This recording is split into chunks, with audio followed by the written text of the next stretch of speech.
All right, hello everyone. My name is Vivian C, and I'm going to present to you some of our work on efficient computing for low energy robotics. And this work was done in collaboration with many folks shown here below. And our slides are available on the website also shown below. So we know that computing is a significant challenge for things like self-driving cars, where it can consume over a few thousand watts just to compute the data that's being collected in order to enable autonomous navigation.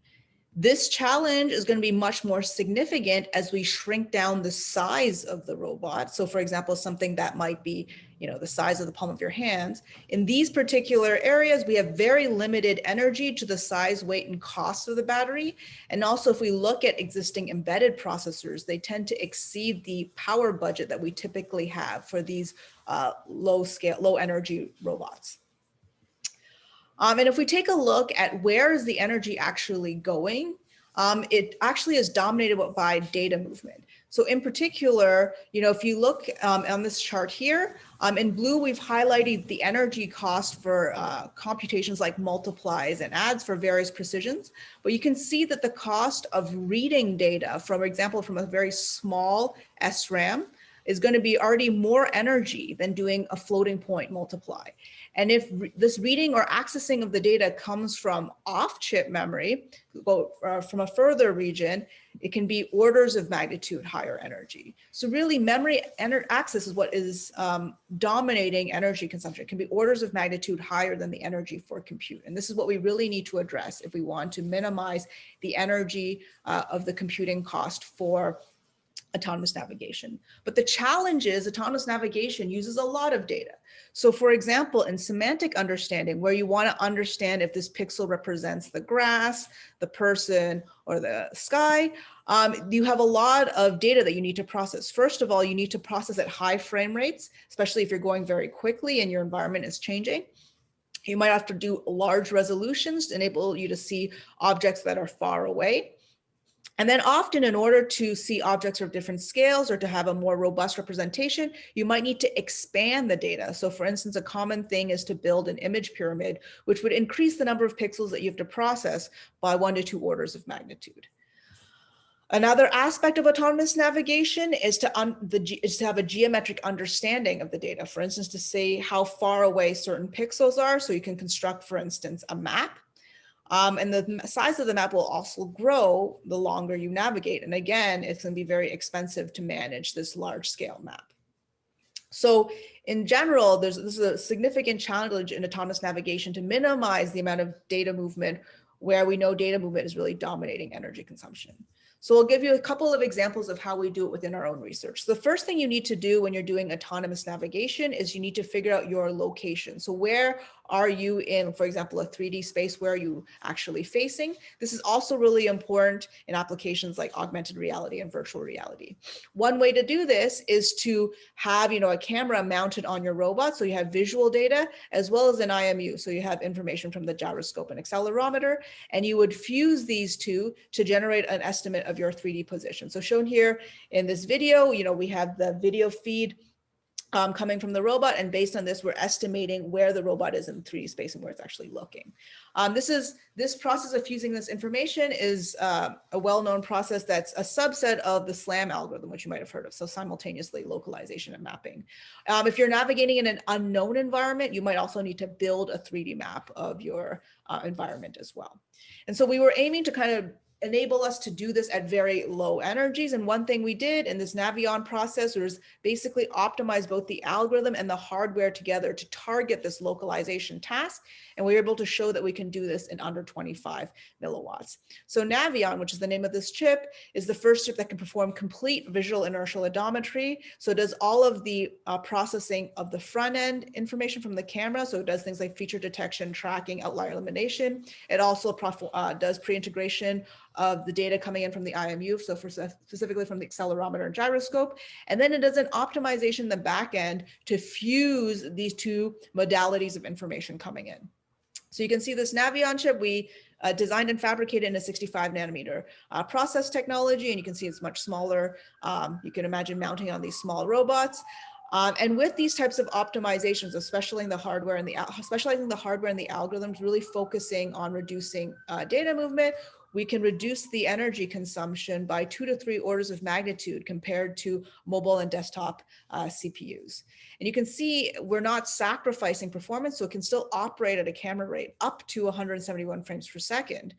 And the key thing to achieve this low power consumption is really how we manage the data itself. So in particular, the first thing that we wanted to do was avoid any off-chip processing or storage, because we saw that, you know, moving data on and off chip from, for example, the DRAM can be extremely expensive. So we want to integrate everything on chip. But if we integrate everything on chip, it's really important to still reduce the size of the memory and the cost of the data movement on chip as well. So we applied techniques like having low cost frame compression for the dense data in the front end. And in the back end, we exploited sparsity in the graph and linear solver. And this exploits both structured and unstructured sparsity. And so as a result, we're able to reduce the memory down to only around 800 kilobytes of memory. If you're interested in learning more about this, I invite you to visit the Navion website, and we'll go into more details about these optimizations. The next thing you want to do once you understand where you are is to understand your environment as well. And this will help you make a decision later on in terms of where to go. So for instance, you might want to do something like depth estimation. So given an image, estimate the distance of the objects in the image, or semantic segmentation, as we talked about before. It should be no surprise to many of you that the state-of-the-art approaches for doing this involve using deep neural networks. Now, the challenge is deep neural networks require several hundreds of millions of operations and weights to compute.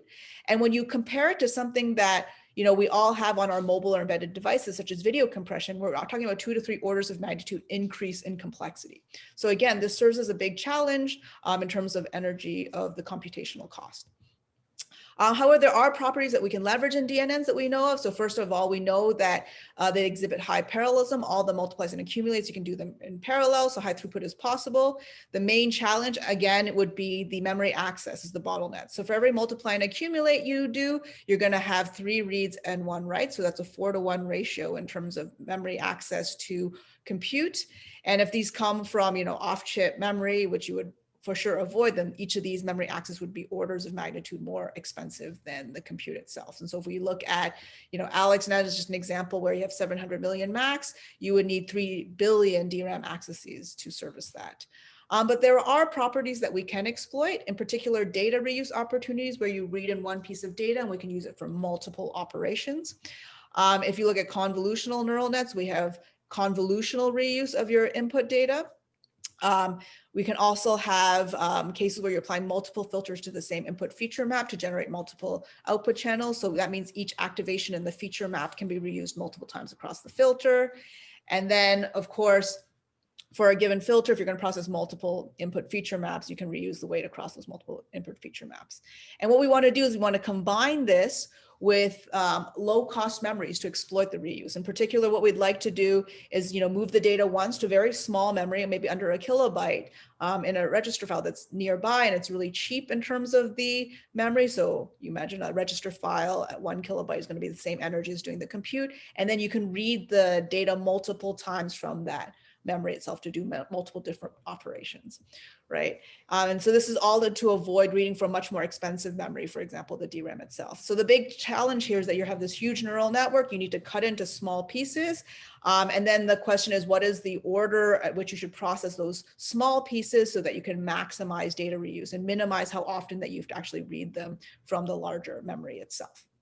Okay, and so there's been a wide, you know, the exploration of the order of the data processing is what we refer to as the data flow, and there's been a wide amount of research in this space. One of the techniques that we've chosen to use in our own work is to look at energy efficient data flow called rotationary data flow, which allows you to balance the data movement of the various different data types, so the weights, activations, and the partial sums. We demonstrate this data flow on an iris, on a chip that we call iris. And what it enables us to do is that it allows us to reduce or exploit data reuse. So you can reduce the data movement from, you know, a shared global buffer by 100x, and it also reduces the amount of off-chip memory access by 3 orders of magnitude, which we know is very expensive. And overall, this gives us an order of magnitude energy reduction compared to a mobile GPU. So again, if you're interested in this, I invite you to check this out on our project website, on the IRIS project website. But building new hardware is not enough. We also should think of the algorithms themselves. Can we make the DNN algorithms fundamentally more energy efficient? And so it turns out there's a wide range of work in this space about making DNN algorithms more efficient. For example, things like network pruning, where you can set some of the weights to zero, efficient network architectures, where you can take these large neural networks and large tensors in the neural net and decompose them into smaller tensors or filters, and also looking at reduced precision. Now, a lot of this work focuses on reducing the number of max and weights. But really, from a systems point of view, what we care about is, does this translate into energy savings and reduced latency? And unfortunately, it does not, right? So we're actually going to show that the number of max and weights are not good proxies for latency and energy. So for instance, this is a plot from Google's mobile vision team showing that the number of max does not approximate latency well. So for example, for a given number of max, you can have a 2x swing in terms of latency. And for a given latency, you can have a 3x swing in number of max. So you can't just count the number of max and get your latency. There's other factors that come into play. For example, how these max map onto your array, what is your array utilization, and so on. In addition, if you look at the number of weights, they alone also are not a good metric of energy.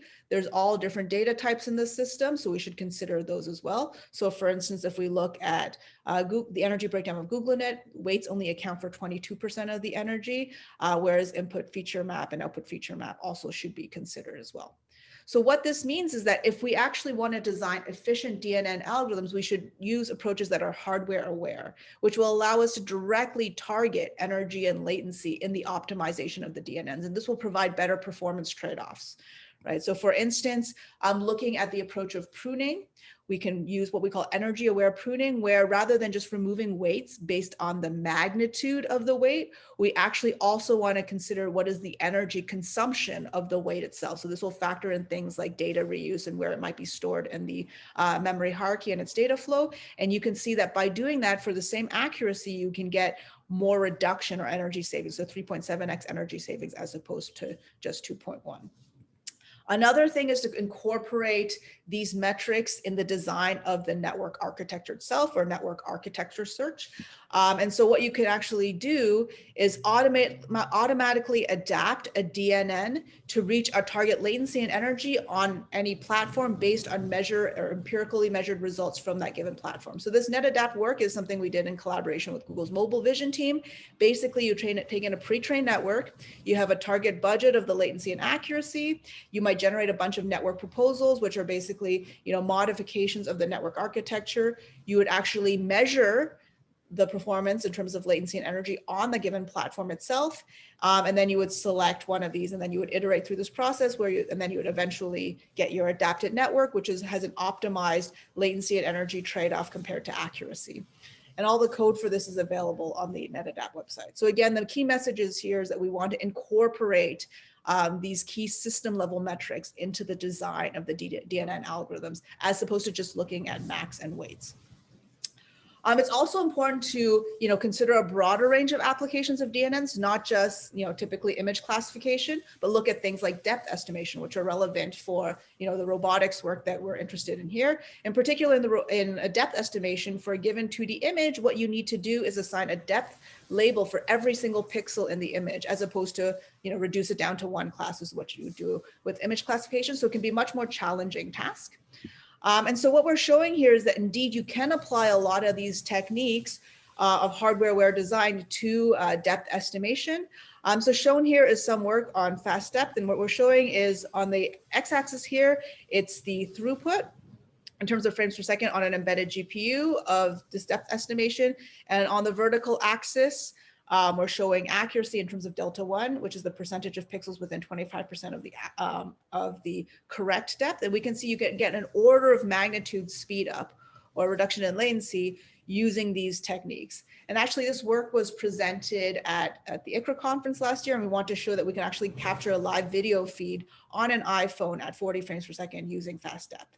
And so the code for FastDepth is available at the FastDepth project website. So finally, once you have a good understanding of your environment, then you might want to take an action and plan or map and figure out where you want to go next. Where you go next really depends on, what is your goal. One goal could be robot exploration, where you're dropped into an unknown environment and you're trying to explore that environment as quickly as possible. You could imagine this is useful in a search and rescue type of scenario. And in order to decide where to actually go, you can take a principled approach using Shannon's mutual information. Shannon's mutual information will tell you, how much new information is there in this new location given what you already know. And so a way that you can imagine using this is, first of all, given the map of what you already know, this is an occupancy map where the light spaces means that it's not occupied, the black spaces are occupied spaces, and then the gray are unknown regions. So you want to know where should I actually go and scan with my depth sensor to get new information. Well, given this, map, you can compute the mutual information, and then you go to the location with the most mutual information, you scan it, and you have an updated map. And then shown here below is a demonstration of a mini race car, really going to where there's bright regions in the mutual information surface and going there to plan out this map. Now, it's very similar to deep neural nets. This process of computing mutual information is highly parallelizable. Basically, you have all these depth sensors that can, scan and be processed at the same time. So you can run them on multiple cores and then add the values together. The challenge is the data delivery. So again, that sticks with the theme of this work, is that the occupancy map is stored in one place, but you need to send all of this data to the different cores to compute the mutual information for each of these scans. In terms of the access patterns, this radial pattern on this kind of squared grid. And so what we need to do is that we want to ideally have, all of these locations be accessed, that are accessed at the same time. Want to minimize conflicts for those positions. And so what we can do is we can take the map, break it up into separate memory banks. The way that we would break it up, it enables us to have a more novel storage pattern that really minimizes the read conflict when processing these different beams that are being processed in parallel. And one particular banking pattern that works is the diagonal back banking pattern. You can see here each color on the map represents a different bank. And for each given color bank, you can see that I give the number, which is like the cycle with which that data is being accessed. Only the same number only appears twice on a given bank, meaning that we're only accessing 2 items from that bank at a given time, which works well for the 2-port memory. So there are minimal conflicts. And so by having this optimized memory architecture, we can compute the mutual information of an entire map, a very large map of 20 meters by 20 meters at 0.1 meter resolution in under a second. So this is 2 orders of magnitude faster than a CPU at 1/10 of the power. All right, so to summarize, efficient computing is really critical for advancing the progress of autonomous robots, particularly at the small scale. So this is really a critical step to making autonomy ubiquitous. In order to meet these compute demands, in terms of both power and speed, we need to redesign the computing hardware from the ground up, and really the focus is on reducing data movement. And then having specialized hardware opens up new opportunities for the co-design of both the algorithms and the hardware together. So we can rethink how we do the algorithms now that we can customize the hardware for these algorithms. And this opens up new opportunities for innovations from the future of robotics. This is just a subset of some of the work that I've been doing in collaboration with Sertac Karaman, who's a roboticist. We lead a joint team together on the area of low energy autonomy and navigation. And so if you're interested in that, I invite you to check out our Lean website shown here. As I also mentioned, we've done substantial work in enabling efficient processing of DNNs. So in collaboration with Joel Emer, we've actually written a book on this particular topic, going from hardware to algorithms. So I invite you to check this out. This was made available. We published this over the summer, and it's typically available for free to download for institutional subscribers. And then finally, we have many other tutorial and talk resources. So I invite you to check out this website to learn more about some of the other, or to dive deeper in some of the other research we're doing in this space. Thank you very much.